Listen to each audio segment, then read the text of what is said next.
Howdy, y'all. How's it going? Guess what?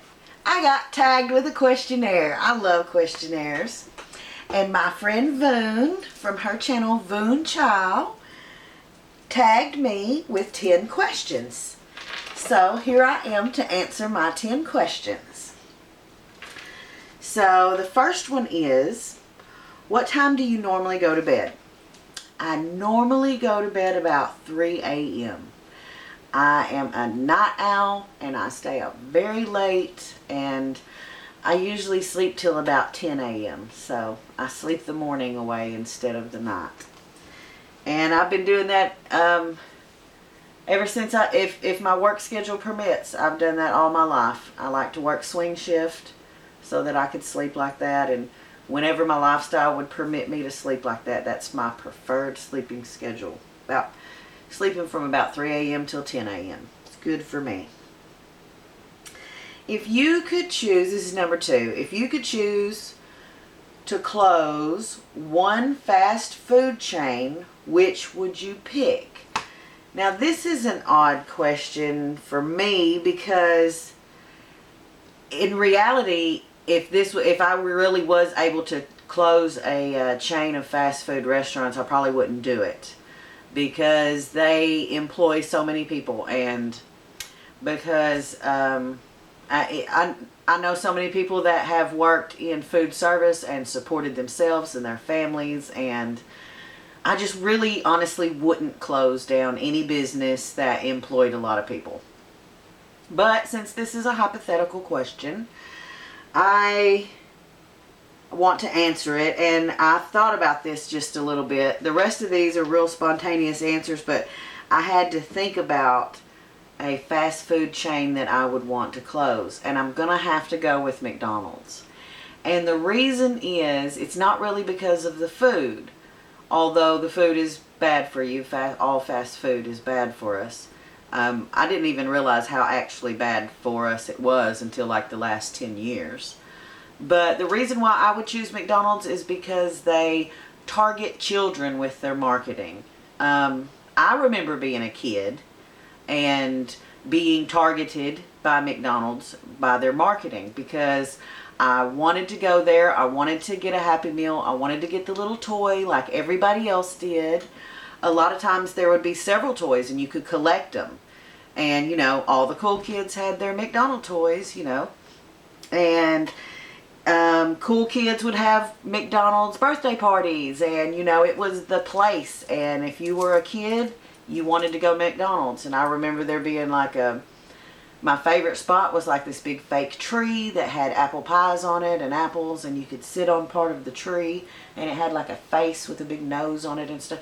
And I thought it was really cool. And I remember there being a cartoon or something back in the day, and it was like, it was different back when I was a kid. Like there was like the Hamburglar and the Fry Guys, and there was like the toys at the thing were the little spring thing that you rode on and stuff. Anyway, later the kids all wanted to go, you know, like when Kristen and Garrett were little, it was the ball pit. Everybody wanted to go play in the ball pit. They ran in there and took off their shoes and jumped in the ball pit. When the other kids, like when Forrest and Cameron were old enough to want to go to McDonald's, it was those huge like things that you climbed up in, and they were like mazes, and they ended in all different kinds of slides and stuff.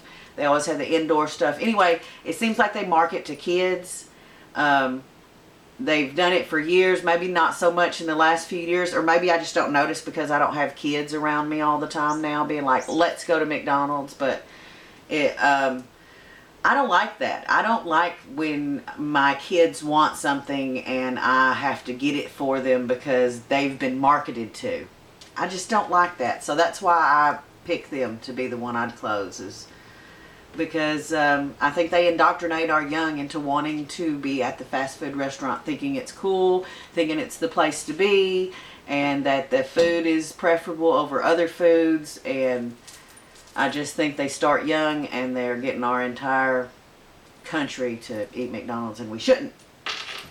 Okay, so there's that. Number 3, what part of your body could use lotion? My feet. My feet always want lotion.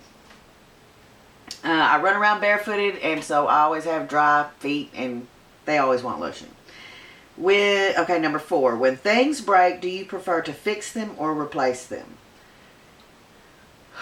Well, if they're fixable, I would like them to be fixed. But like, I've had the experience to where if I fix something and I have to go through all the trouble of getting a part or getting someone to fix it, and then they fix it and then it breaks again, then I get frustrated and just want to replace it. So yeah, I'll fix something once, but then after once, I don't want to fool with it anymore. I want another one.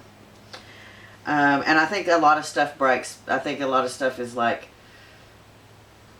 it wears out after a little while on purpose, so you'll have to get another one. Okay, number 5. If you had all the money in the world, what would be the first thing you'd buy?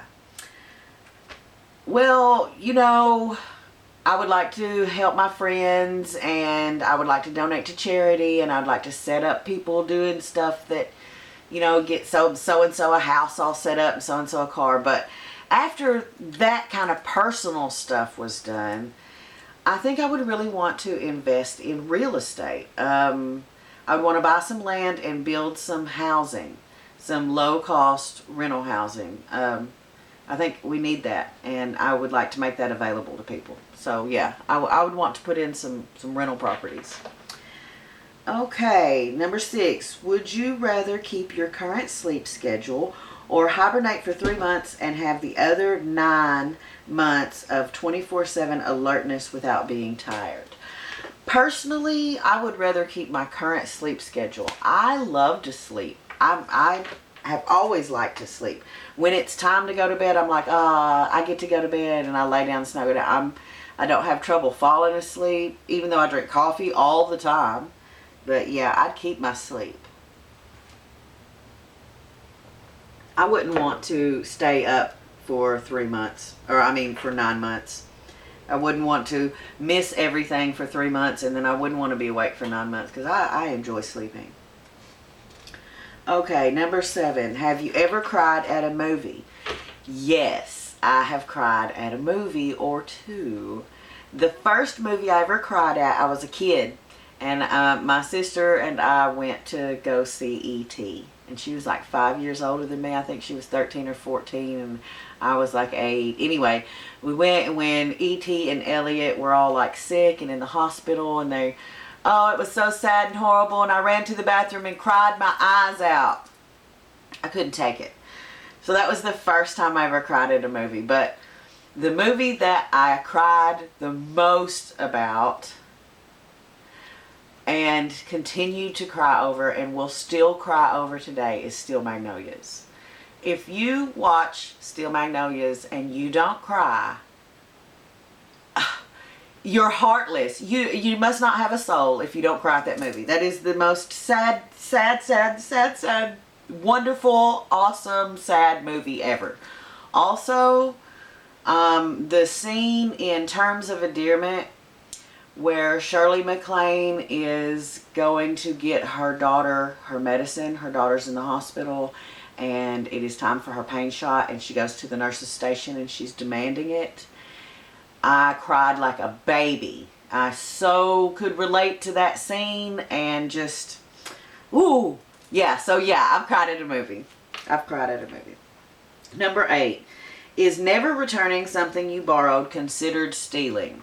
Well, yes. If you don't return something you borrowed, then you've stolen it. Now, I'm sure there's exceptions. If there's some reason you can't return it, if circumstances, turn of events comes and you have an item and there's no way you can get it back to the person, though you would if you could, that's different.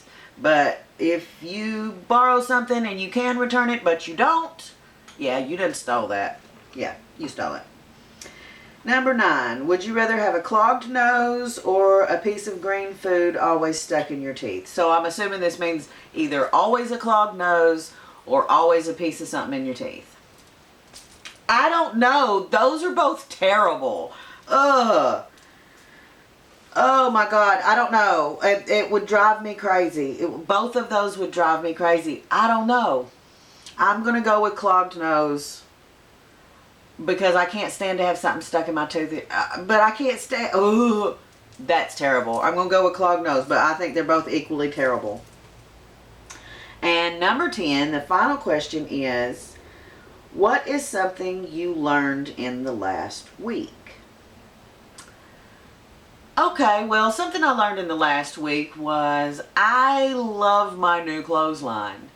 I really missed hanging clothes out on the line. It's been years since I've done that. I've been really relying on my dryer for years, especially because I was in an apartment for a long time. Many years. I was in the one in Texarkana for, I think, almost 3 years. And then previously I was in one for like 4.5 years. So yeah, I missed having a clothesline, and I have just recently got one put up, and I love it. And I've been washing everything that I can fit in the washing machine.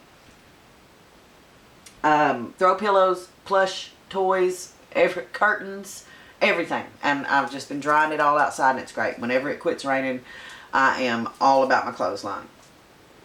So that's the 10 questions. And this was cool. I love doing these questions. You know, this is how I kind of started on YouTube, was with a get to know me questionnaire. And I did it, and I remember I was so nervous. Oh my gosh. I did that questionnaire, and then I remember Aaliyah from Whole 180 put out an open tag and was just like, anybody wants to do this get to know me questionnaire, feel free to do it. And I did it, and that's how I started getting comfortable on camera, was with the questionnaire. So I guess I'm going to tag a couple people. I want to tag Sabina Davis at SD Vlogs. If you feel like doing these 10 questions, I'd love to hear your answers. Also, my sister from another mister, my best friend I never met, Belinda Carroll. I'd love to hear your answers to these questions too. If you have time, I know y'all are busy. You got things to do. Belinda, I know you're essential. Sabina, you're essential as well.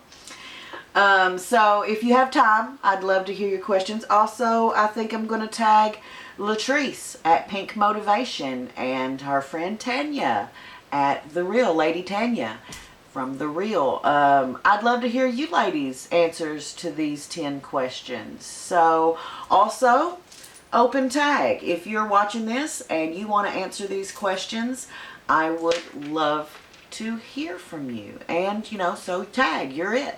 Answer the questions. And if you're not a creator, if you're just a viewer and you would like to answer the questions anyway, feel free down in my comments to give all your answers and share them with everybody. That's what this is all about. Sharing, doing all kinds of getting to know each other. And so thanks, Boone. I appreciate you tagging me. I love being tagged on these questionnaires. It's so fun. And so yeah, y'all have fun and tag you're it. Until next time, y'all be sweet.